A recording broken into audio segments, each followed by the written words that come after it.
So we are live. Hello and welcome to my LinkedIn Live, and thank you for being here today.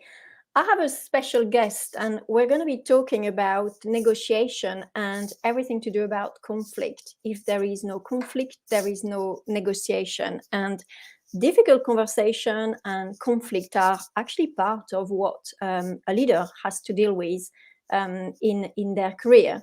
So I'm Nadine Parry, and I'm your host for today. And today I have the great pleasure of being joined by Charles Crosby, who is a hostage negotiator. Good afternoon, Charles. I think it may be good morning for you. Yes, it is good morning. Thank you. Good afternoon to you. Thank you for having me on. I appreciate it. You're very welcome. So, Charles, for those who don't know you, would you like to introduce yourself? Absolutely. My name is Charles Crosby. I am a law enforcement professional in the Southeast United States in the state of Florida. I work for a municipal agency that's just under 1,000 sworn officers. I am also have been a crisis negotiator for 14 years and 12 years as a trainer in the crisis negotiation field. I've been trained and I'm a certified instructor for the Federal Bureau of Investigation. I've been trained by Police Scotland. I've got a lot of presentation experience and communicating in a variety of different topics related to hostage negotiation. I also am a small business operator and I teach about communication and leadership techniques and use a lot of the hostage negotiation information as a basis for, like you said, conflict resolution. So. And you're also doing a PhD at the moment. I am currently a PhD student working on my degree in organizational leadership. So yes. And you are a father of children. You have children. I do. I have two children. I have an 11-year-old girl and a 10-year-old boy, and they keep me very, very busy. I'm sure. And it's interesting, actually, because we might get to talk about negotiating with children for what we know. We don't know. I think it's important to say and share with our audience, actually, we've never met, Charles, have we?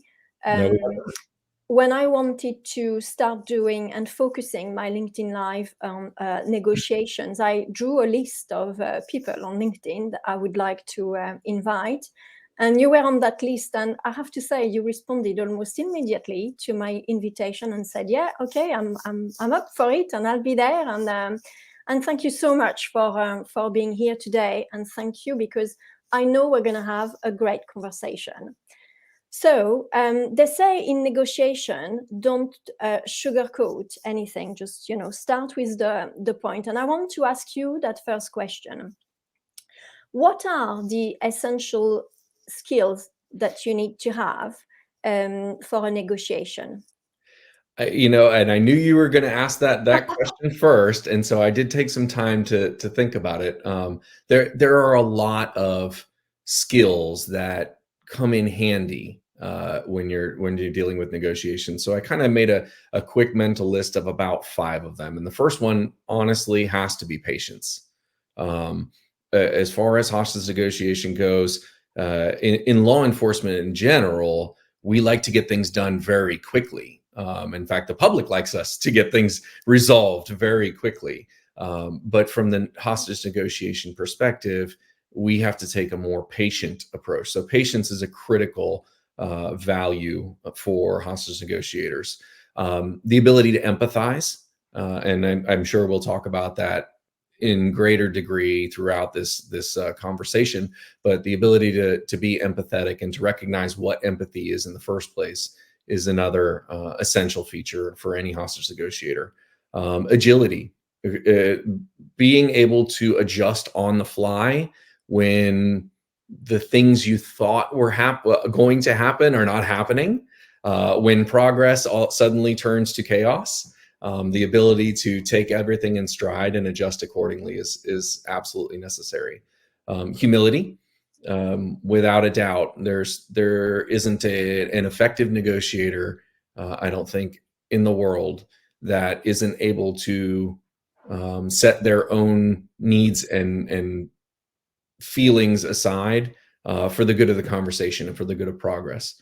And probably the last thing I'd say would be creativity. Like I said, there's there's a whole there's a plethora of qualities that we would like to see, and many of them are situationally appropriate. But generally speaking, creativity is probably another one where being able to get outside of our own comfort zones, the things that we're familiar with, and to explore new situations to work toward a peaceful resolution is another critical value for hostage negotiators.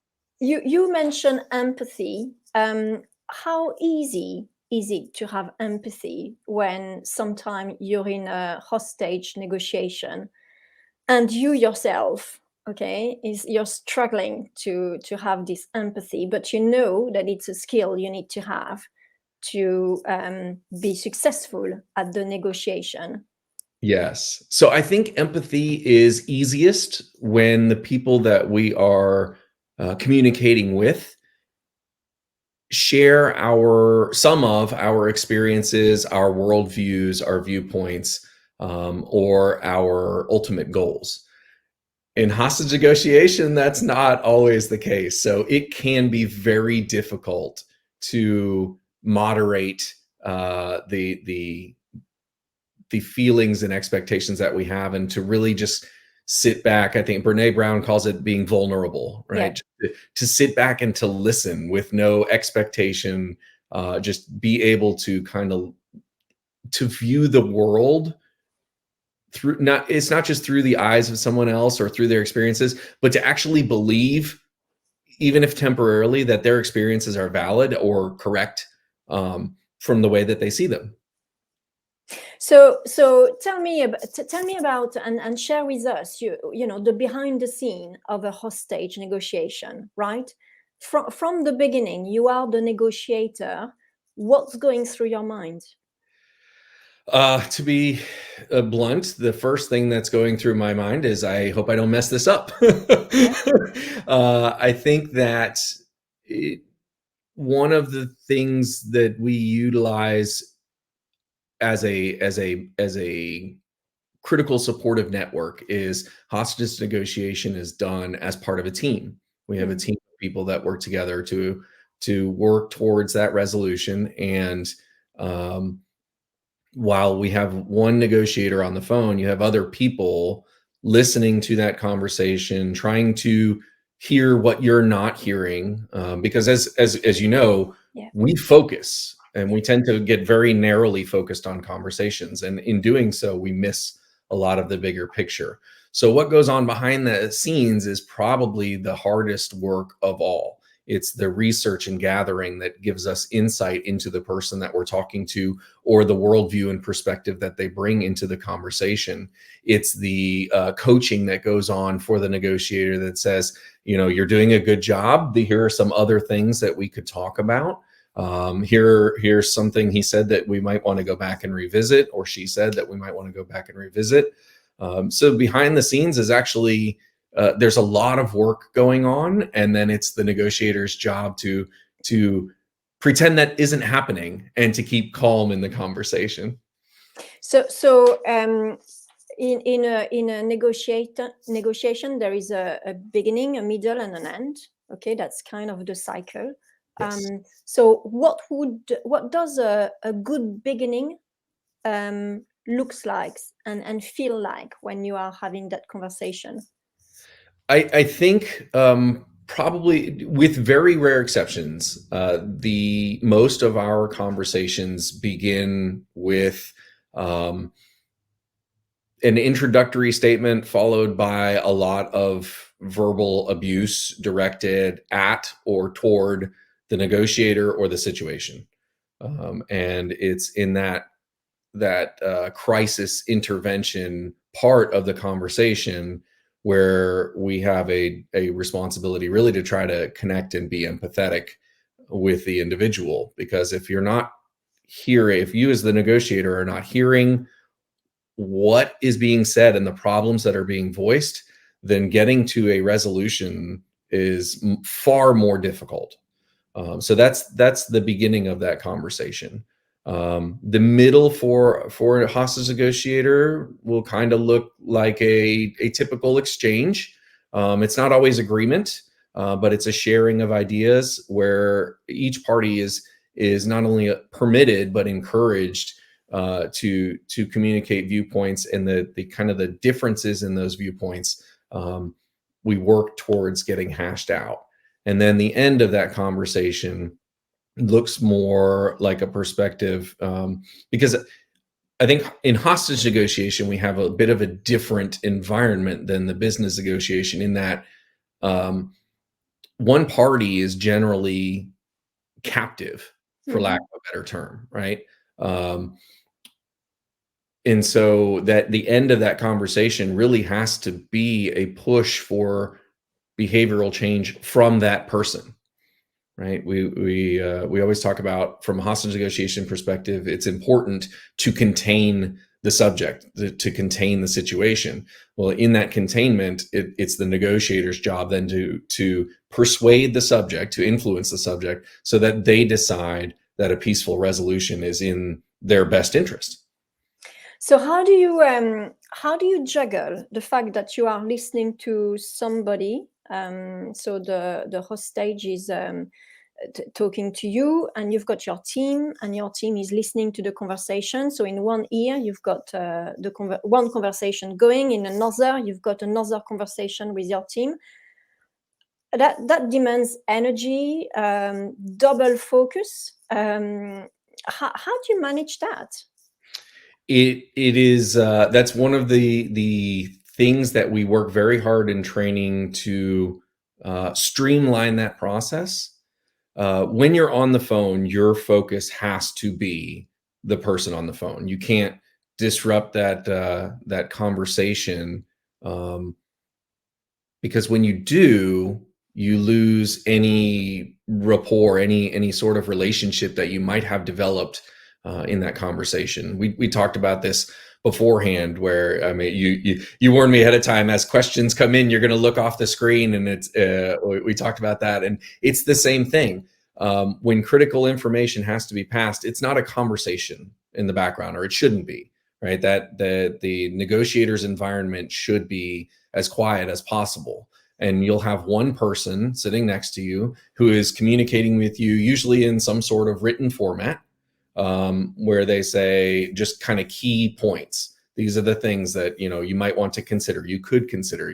We need you to bring up the command staff would like for you to address this issue, whatever the case is. So you'll get those usually in the form of a note passed over to the negotiator. And it's the negotiator's job to kind of regulate that information distribution into the conversation. It doesn't make a whole lot of conversational sense, and it doesn't make a whole lot of personal sense to bluntly interrupt the flow of a conversation, so that you can then pick up a note and ask a question that was completely unrelated to what you were previously talking about. So the negotiator's primary focus is on the subject on the phone. And when opportunities arise, they do try to take a look at what's being passed. But the environment itself should be very quiet, and there should only be communication coming from one person to the negotiator. So you are busy, obviously, listening to what's being said in the conversation. You're also reading some notes, and you're also having to think about questions, right? And it's very hard. I mean, when we are listening as leaders, we are listening, and it's very easy to listen to respond, right? Straight away, Charles is telling me that I'm not going to even listen to what he's saying in the second part. I'm just going to prepare what I'm going to say to Charles. But how can you manage to think about, okay, I'm actively listening, and I am not thinking about what I'm going to say next? How do you manage that?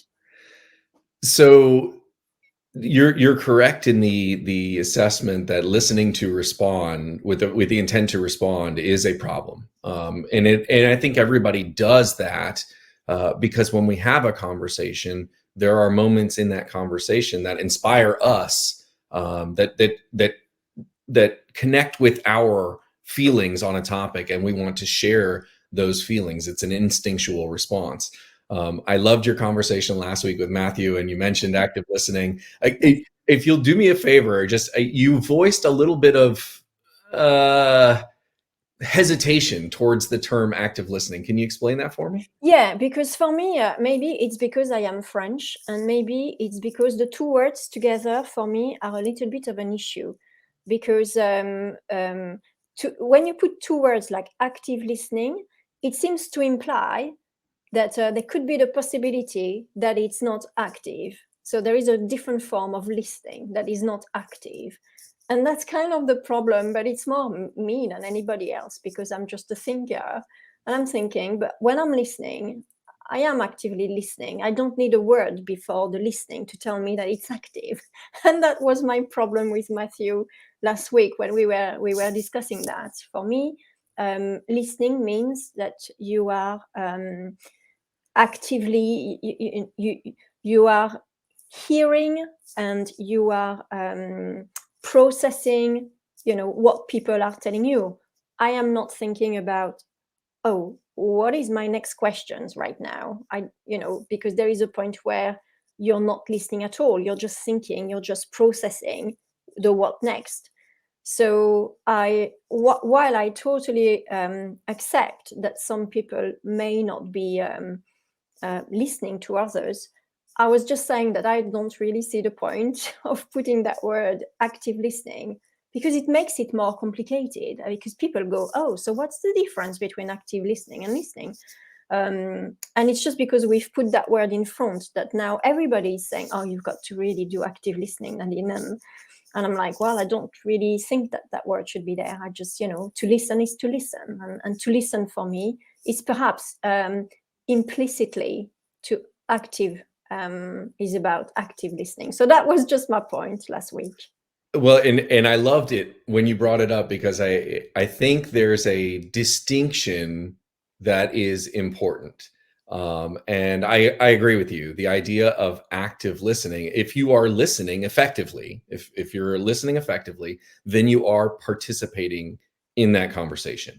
And you're providing feedback. The communication loop, in its most simplified form, you have your sender who sends the message to the receiver, who then provides feedback to the sender to make sure the message is understood, right? In that most simplified form, the listening part has a feedback element.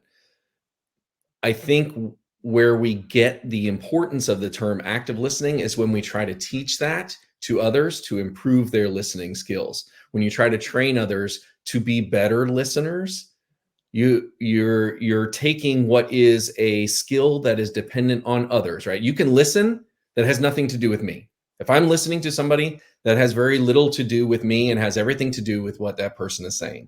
But when you're trying to tell somebody else how to listen, that has everything to do with me. If you're going to train me how to listen, you're going to tell me what I need to be doing. And I think that's where we get a disconnect in the phrase active listening. Sure. Is active is about what I do, listening is about what they're doing. And it is a little disruptive. So from a training standpoint, active listening makes sense. I'm going to teach you how to be a better listener. From a listener's perspective, it doesn't. And that's why I offered participative listening, is the actual process of still accepting and participating in. So it's still about the person who's doing the speaking. Yeah, and I think I prefer participative as a word, actually, because it gives you a choice to participate and to respond. You don't have to, it's not because somebody is telling you something that you don't have to respond. Actually, silence can be very powerful, because not everybody functions by you say something, Charles, and I'm going to say something back. Although we're live, so I tend to be careful about how I would use silence. Otherwise, some people may think, what's happening to Nadine? She's not responding to Charles, and she's live. But I think sometimes taking time out to process, to think, is how some people are doing it, and there is no right or wrong. It's what's best for people, for them to process what's being said to them. So participating and participative is kind of an invitation to step in also, as and when there is you choose when you respond, and I really like that. Well, thank Often you. do that. Yes, Yeah. it worked. Oh boy, am I going to get a knock on my door? No. Um, yes, it works. It works very well. And for the reasons that you said, is that there are times in a conversation where there is silence, but that silence needs to be developed. One of the active listening skills from a teaching standpoint that the FBI uses to train negotiators is the use of an effective pause, not just a pause, but an effective one.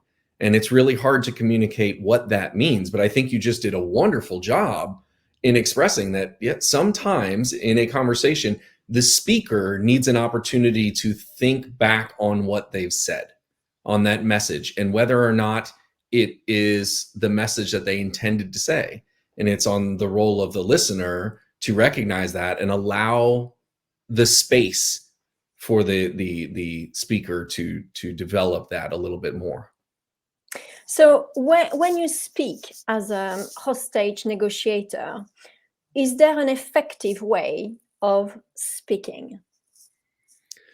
Well, the answer is yes, but not the way that I think you're asking the question. The way I understand the question is there um, a specific modality or tonality that you would want to use? And my response would be yes, the one that is genuine for you.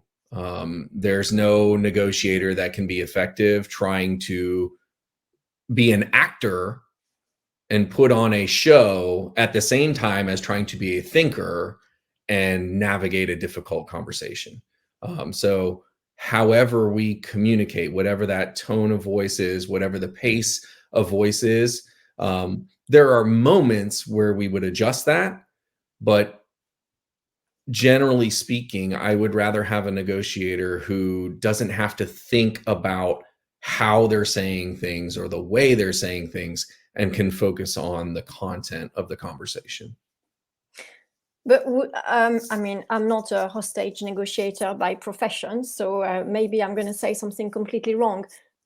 But in my mind, I have it that if a hostage negotiator talks too much, that could antagonize the listener, the person who is taking a hostage. So you're absolutely right. That's and there's some great work by Dr. Paul Taylor at Lancaster University in the UK, who does talk a lot about, he specifically focuses on police negotiations and hostage negotiations. And he measures conversations. He's listened to hundreds, if not thousands, of negotiations over time. And what he's found is that over the course of a conversation, when things become tense, effective negotiators reduce how much they're speaking. And then when things are calm, the negotiator speaks more. And a lot of that is instinct. And a lot of that has to do with the basic structure of the way we train hostage negotiators. You mentioned in one of your posts this week the behavioral change stairway model. And Yeah. that is something that was developed by the FBI around the turn of the century. And it kind of is the fundamental model, if we need one, for hostage negotiators. And it's used not just in the US, it's used in the UK. They modify it a little bit. I have one of Yeah. my Police Scotland little models here, and they throw a, oh, there you go. Okay. So, Thank you. but they throw in an extra step here kind of in the middle. We would combine these two here. So we get a 5-step model. The first down here is your active listening skills. So there's the FBI teaches 8 basic active listening skills. And then there's empathy is the next step. So you're expressing empathy, you're trying to understand where the person's coming from. That rapport, and from Police Scotland, we have a rapport and trust, but it's essentially the same from our perspective in the US. That rapport development means you have an opportunity to have an exchange of ideas. And then we get to the influence stage, which is the 4th stage. That's you as the negotiator are actively being sought for your advice on how to resolve the situation. And it's your job to offer options. And then finally, the behavioral change step, which is where the subject decides that they want to modify their behavior. And if you look at this model and compare it to what Taylor found in his studies, when conflict occurs in a conversation, we move down the stairwell back to active listening, back to Mm. expressing empathy. When conflict is reduced in the conversation, we move up the stairwell, trying to work towards that influence and ultimately encouraging behavioral change. So we work our way up and down the stairwell throughout the conversation. And it's a matter of the negotiator being able to read the subject and the way that that subject is communicating. We have somebody, Stefan, who is asking us a question. So Stefan is saying, fascinating conversation. I'd love to hear Charles' perspective on how much the negotiator owns the conversation and how much they work to a predefined structure and how much of the negotiation is reactive and organic. And he says, oh, I think you've just answered it. Yes, yes. We don't. We read the conversation, and we have to react to it. That's why, from the beginning, one of the critical skills for any negotiator is agility. Right? You have to be able to react to the subject. You're listening. You're listening, and you're listening for a purpose. You're listening for those key things that will help you understand what big picture will result in a peaceful resolution. So the role of the negotiator is reactive for the majority of the conversation. I liken it to a lot of times where you're climbing a cliff and it takes the majority of the way up, to try to finally get to that influence stage where you have the opportunity to offer suggestions. But that behavioral change stairway, when you get to the top and they decide behavioral change, it's often like the edge of a cliff. Like the conversation is done, I'm coming out, and you're like, whoa, we need to slow this down. I need a little bit of a slope to get back down out of this conversation. So yes, Stefan, thank you for the question. It's wonderful. We adjust on the fly, but really the majority of what we're doing is in trying to encourage the other person to talk about how they would resolve the situation peacefully. So how do you we talk about bonding or connection, okay, in a negotiation. So how do you successfully create that? I think that's a very difficult question. It's a very important question. It's a very difficult question. The way we train is that by utilizing those active listening skills and expressing empathy, that the connection will build itself. And as I think anybody who is involved in any sort of relationship can understand, connections can develop very quickly or they can develop over time. Now, time is a fantastic asset for hostage negotiators. There are statistics both in the US and in Europe that say that the longer hostage situations go on, the more likely they are to resolve peacefully. In fact, the two most frequent opportunities for violence in any sort of crisis situation are at the outset when the negotiators become involved, and then potentially at the resolution where we may not have the collateral in the conversation to get to a peaceful resolution. But outside of that, when conversation is occurring, violence is highly unlikely to occur based on the statistics for conversations. So how do we get to connection? It really is about focusing on trying to see the subject's perspective and give it validity.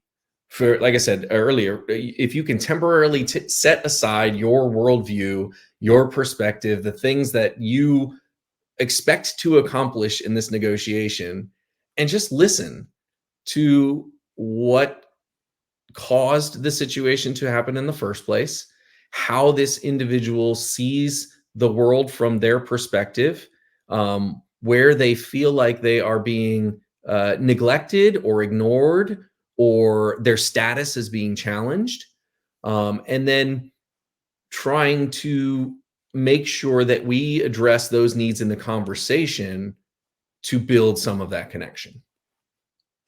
So how do you manage your own emotion as a hostage negotiator? So that's not just a hostage negotiator challenge, right? There's a whole field of emotional intelligence that talks about as a critical skill or Mhm. critical skills, being aware of your own emotions, what inspires them, what draws them out, when you sense threat, what situations are likely to bring that to you, and then managing the instinctual response to those emotions so that you can effectively connect and communicate with other people and develop those relationships.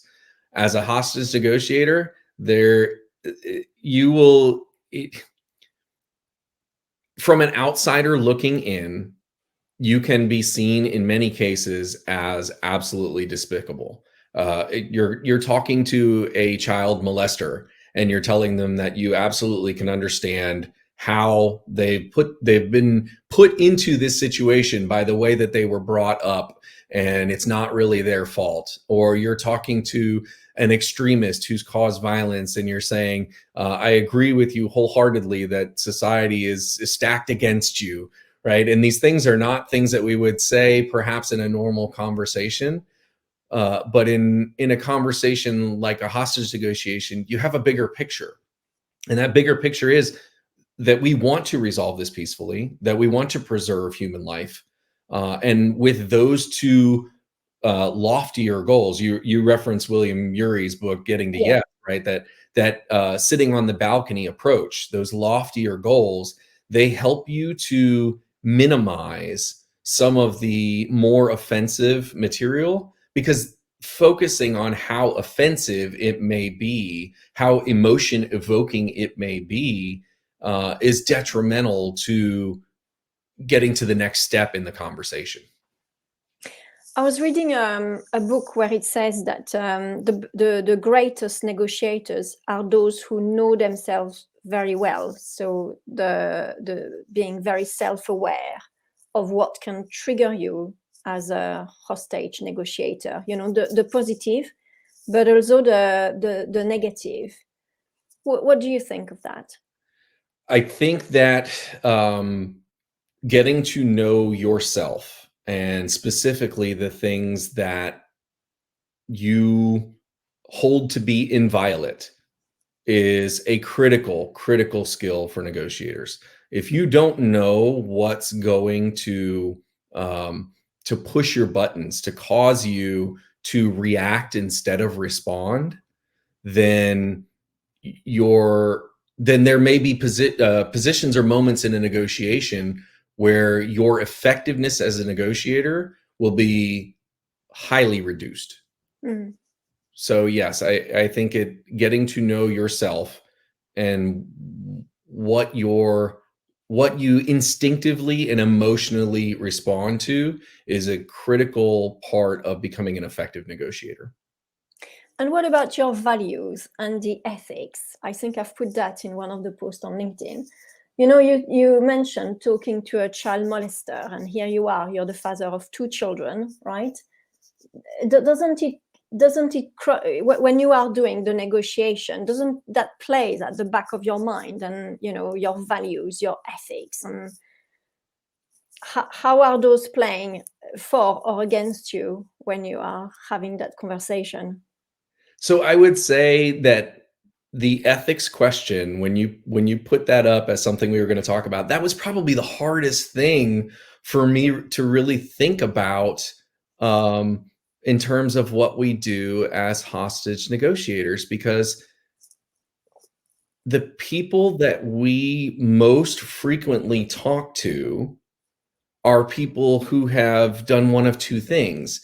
They've either violated their own ethical code or their ethical code is substantially different from that of the negotiator.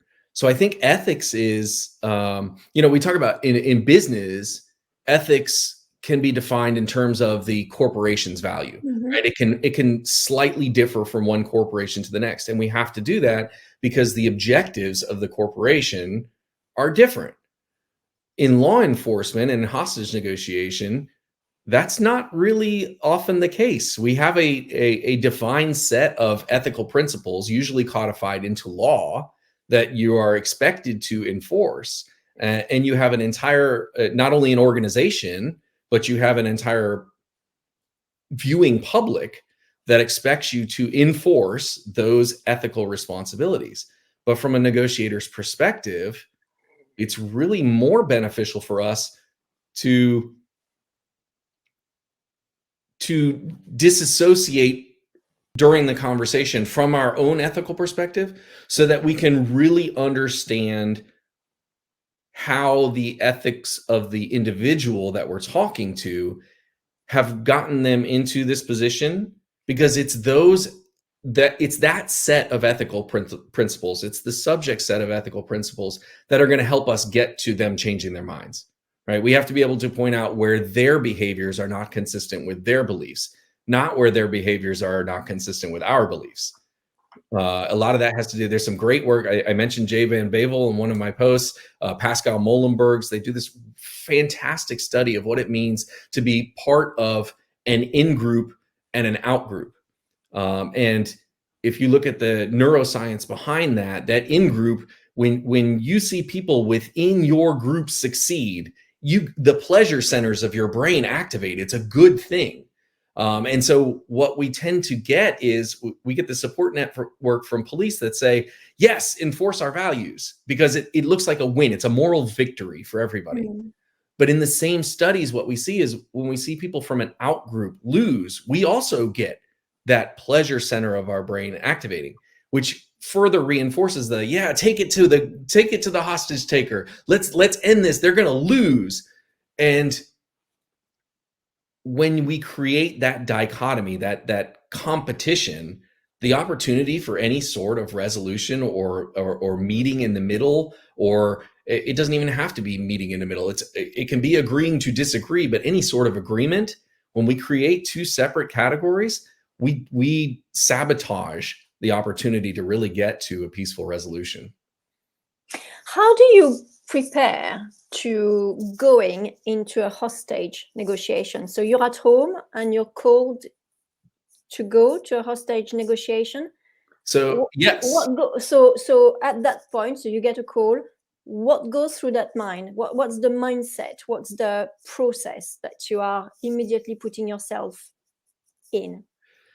So when you get called in from home, a lot of times we'll pick up the negotiation from a position on the road. I work overnight on night shift, and if they were to call for a negotiator on a night shift and I were on duty, then I would respond in that capacity.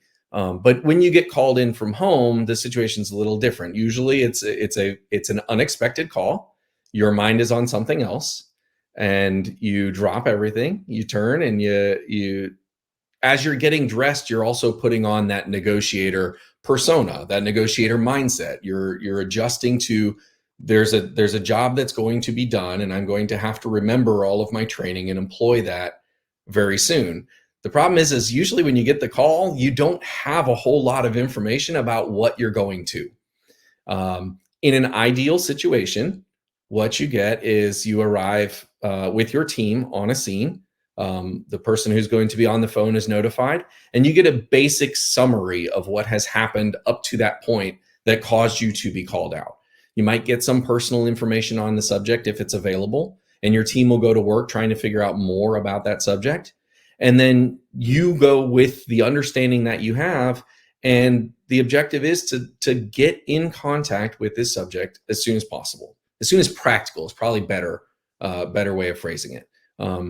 Getting on the phone with no information can be very difficult to do. So we would prefer to try to have at least a basic background before we do that. But we get set up, we'll make that phone call. You have your coach sitting next to you, and as awkward as the process frequently is, we call and we try to start off by listening, right? I'm forcing you to talk. I'm going to try to find a way to inspire you to talk, and I'm going to try to listen to you because I don't understand what's going on, and I'd like to understand it better. So is it, I mean, you talked about the fact that you are mainly receiving calls during work. So you're driving as opposed to you're at home. It's so is it easier in your mindset because you are at work to receive a call for a hostage negotiation? Is it easier than being at home and it's, not planned, and you have to prepare mentally. It's a bit like when you do sport, high competitive sport, and it's the mental kind of training. So is it easier when you're at work or when you're called from home? I think there's benefits to both. I think when you're at work that you tend to have a little bit more access to information about what is provoking the situation in the first place. And so you have a little bit better background. You understand how things have unfolded because you have the officers there who initially responded, and you can kind of talk to them about what went on, or you can read the notes in the call of how the sequence of events leading up to the negotiator call have kind of developed this situation into a need for a hostage negotiation. But that can work against you as well. Again, we talk about the immersion into a culture that expects you to deal with the bad guy and let the good guys win and the bad guy lose. And when you're on the street already in uniform, you are, for all intents and purposes, you've already placed yourself on the good guy side, right? We respond in a certain way. So I think that it works both for and against you to be on duty. Coming from home, you don't have that background information, which might be helpful, but you also don't have the automatic, there's it's I'll refer to the sunk cost fallacy, because when you're on duty, there's a lot of work that's already been done, and you don't want to see that ground being given back. But when you come in from home, you haven't given that degree. So you can kind of see with a fresh set of eyes, you haven't given that degree of commitment, and it gives you an opportunity to start over again. You mentioned earlier on managing difficult conversations. What would be your advice to manage difficult conversations? So, to manage difficult conversations, it really is first and foremost about managing your own expectations and your own instinctual responses to things. I think we automatically develop um, a view of in our heads of what the outcome should look like, and that's fine. But that view in our heads doesn't include the whole other party in the conversation, right? 50% of this conversation hasn't had an opportunity to provide feedback to paint that picture. So it's really just a half of a picture.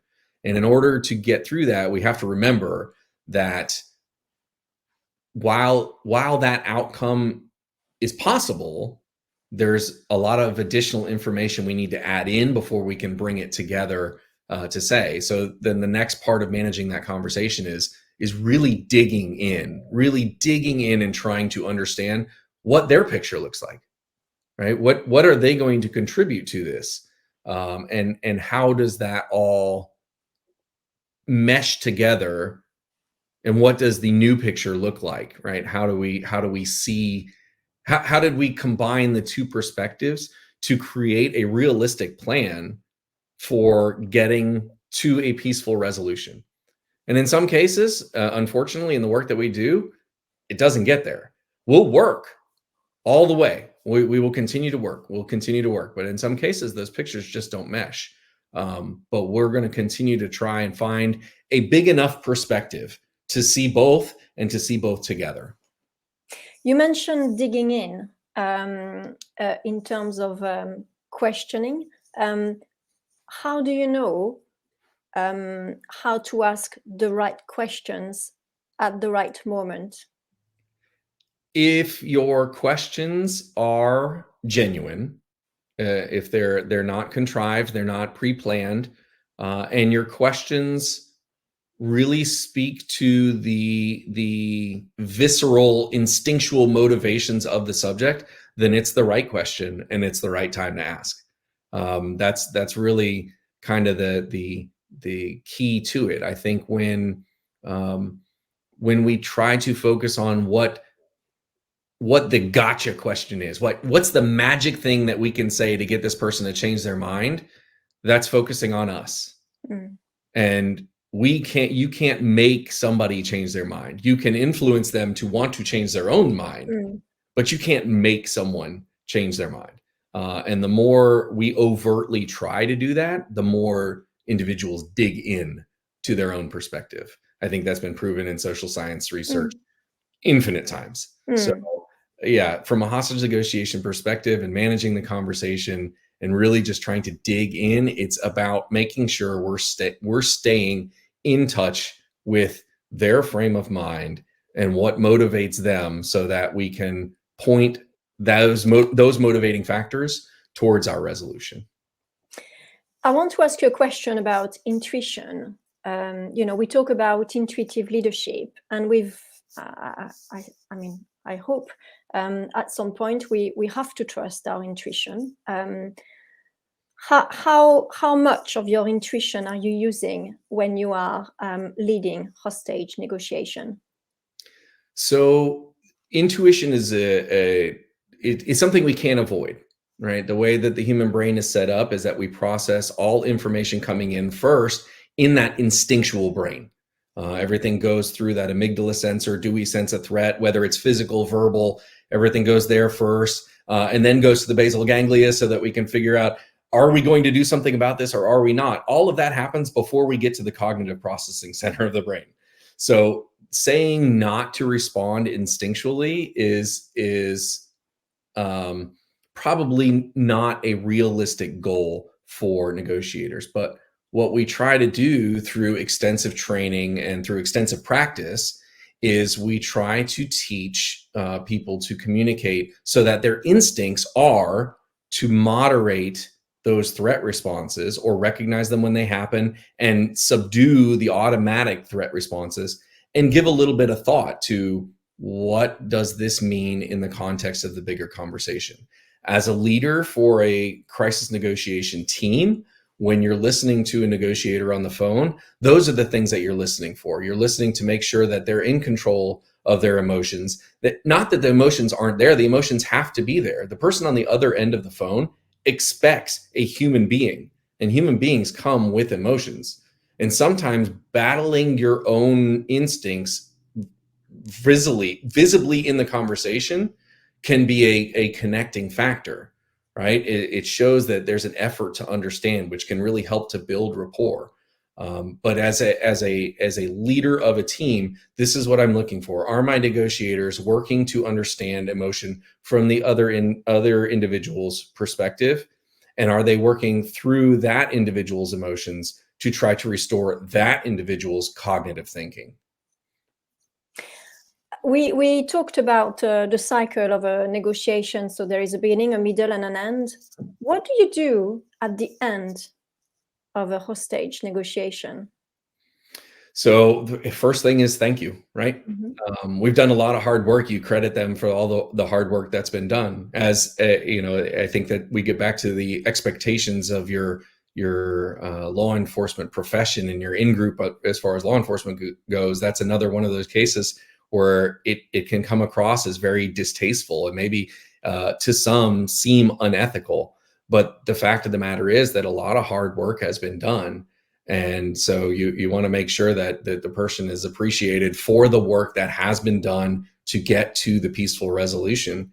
After that, at that point in the conversation, a large part of the emotion has been dissipated. And so you can really focus on simple instrumental goals. And those instrumental goals will have something to do with, how are we going to get you and anybody else who's in there with you out safely?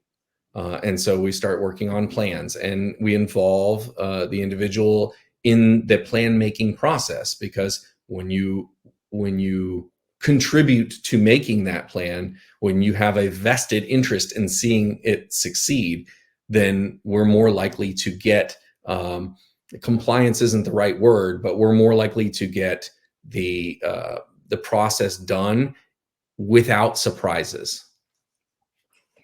And then once the negotiation is the hostage negotiation is over, then as a hostage negotiator, what do you do?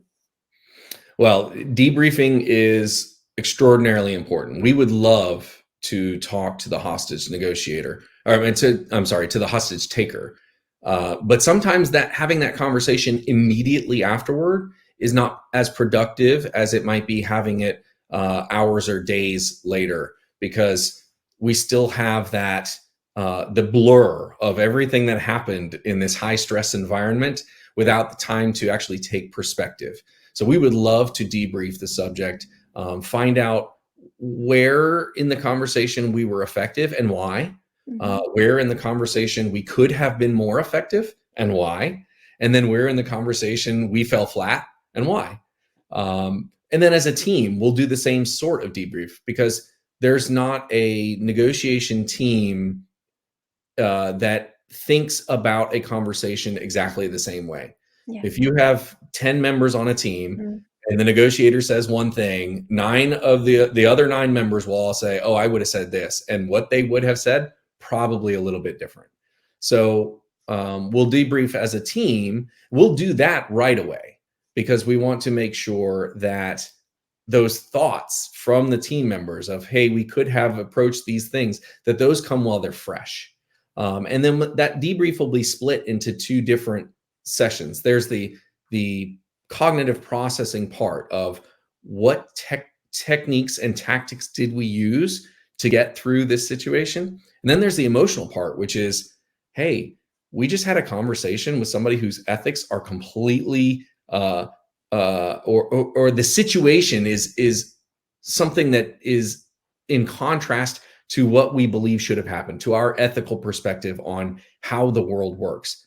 Are you okay with that? Right? What type of toll, if any, is it taking on you as a negotiator? And you can have veteran negotiators who have done things over and over and over again, who are less affected, but then go into a situation that's completely unfamiliar, and it can absolutely knock them off balance. So that mental health aspect for negotiators is also a critical part of that debrief. So we'll have that emotional debrief. We'll have a cognitive debrief for the team, and then hopefully we'll get the opportunity to talk to any hostage taker later on down the road. Hostages, people who are trapped inside, victims, if we can talk to them on scene, we will.